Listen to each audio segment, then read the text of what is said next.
You've probably been told your whole life not to believe everything you see on TV. But surely you can believe a doctor in just about any context, right? Well, not so fast. Research published in the British Medical Journal seems to suggest TV doctors aren't always the most trustworthy source of medical advice. The group of authors who sort of conceived this study are all involved in primary health care in some way. And essentially we were faced on a frequent basis with patients who would come in and had questions about recommendations that they had seen on televised medical talk shows. That's Dr. Christina Koronic, Associate Professor of Family Medicine at the University of Alberta. She and two colleagues led the study, which analyzed 40 randomly selected episodes of two shows, The Dr. Oz Show and The Doctors. The researchers checked to see how many doctor recommendations made on the shows are actually supported by medical research and how often the benefits and costs of each recommendation were explained. On average, for both shows, there was at least some evidence to support the recommendations for about 56% of the time. And if you separate them, the Dr. Oz Show, it was about 46%, and the Doctors, it was 63%. So on the Dr. Oz Show, evidence supported 46% of the recommendations, was not found for 39%, and then contradicted the recommendations about 15% of the time. For both shows overall, a specific benefit was only mentioned about 40% of the time.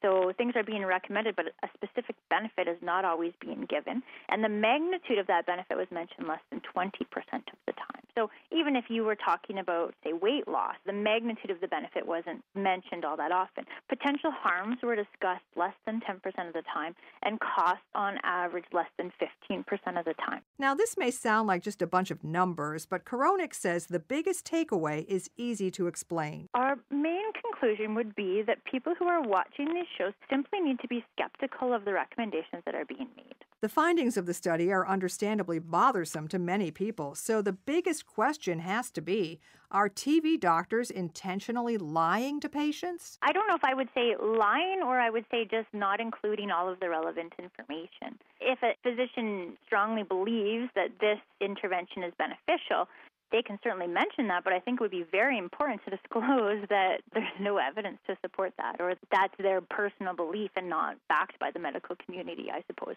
So I think it's more just a lack of full disclosure that is really the key concern. Koronic also points out that a TV doctor talking to millions of people at a time simply cannot provide individualized care. My recommendation to my 95-year-old patient with severe cardiac disease is going to be much different than the recommendation I make to a 20-year-old healthy, active guy. So ideas that may come from these shows are not necessarily bad in themselves, but they need to be discussed in the context of the patient's health, their history, their current medications, and in the context of what are the potential harms associated with these treatments, or is there good evidence of benefit? And they can take those ideas and then they need to sort of discuss them in the context of these other factors before they make decisions that may impact their health. Despite these flaws, many people still trust TV doctors, sometimes even more than their own personal physicians. The program director of the National Institute of Whole Health, Dr. Georgiana Donatio, says that could be because TV doctors are empowering. TV doctors explain things in a way that make people feel smarter than perhaps their own doctor makes them feel. People want to be in control of their health care. They want to feel that they are the authors of their care, and they want to understand it. They want to be informed. They want to be spoken to on a level playing field. They don't want some practitioner or expert to condescend to them, not listen to them, and as the studies show, interrupt them within the first 18 seconds that they open their mouth. Ultimately, Donatio says traditional medicine has turned a lot of people off with poor bedside manner. As a result, more and more patients are trusting the advice given to them by generally more sympathetic TV doctors. Medicine has led itself down this path because it's not training doctors on how to communicate, on how to develop compassion and empathy. And that's what the research that I've been involved with for 35 years is all about. Agreeing with this assertion is Lindsay Meredith, business professor at the Beatty School of Business at Simon Fraser University in British Columbia, Canada. He says people are often more comfortable with TV doctors because their own physicians push them away. It's awfully easy to say, well, what are these, quote, quacks doing with all of their, and some of these untested homeopathic medicines and procedures, things of that sort. Like most things in marketing, I always tell students again, you know what, you're going to find the truth somewhere in the middle. Nothing's ever black and white. No one side is ever totally guilty of everything and we're pristine clean on the other side. Usually if you get a competing product out there, it's because your product isn't doing everything people wanted it to do. So the other guy moves in on your territory. The bad part in this case is, you know what, he may be not producing or selling the best kinds of products in the patient's best interest. Another thing Donadio says is important to remember is that TV doctors aren't the only medical professionals giving occasionally bad advice. Well, look, doctors give bad advice and they get away with it. 100,000 people die every year from over-the-counter and iatrogenic drugs. We've got another couple of 100,000 people who are dying from complications of medical care, from post-surgical malnutrition. Perhaps the key to avoiding the dangers of taking an ill-advised supplement is in doing some extra research.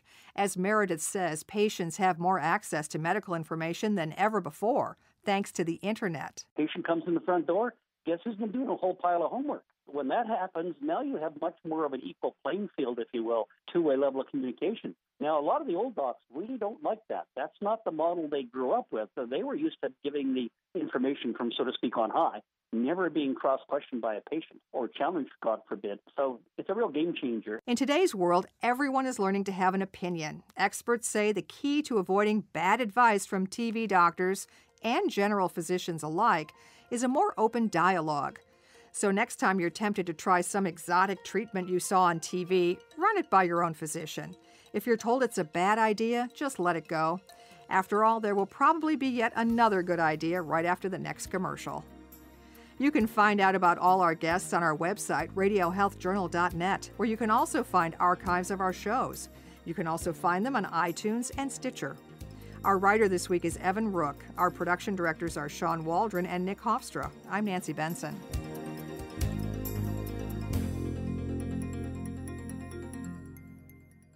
2 little tablets is all it takes to make your thin hair feel and look thicker and fuller, guaranteed. Viviscal is clinically researched to promote existing hair growth from men and women. You'll love your hair growth results, guaranteed. Viviscal is so effective, it's recommended by top doctors. Want to try Viviscal? Every listener that calls now gets a 90-day risk-free supply plus free shipping. Call now, 800-881-6471. 800-881-6471. That's 800-881-6471.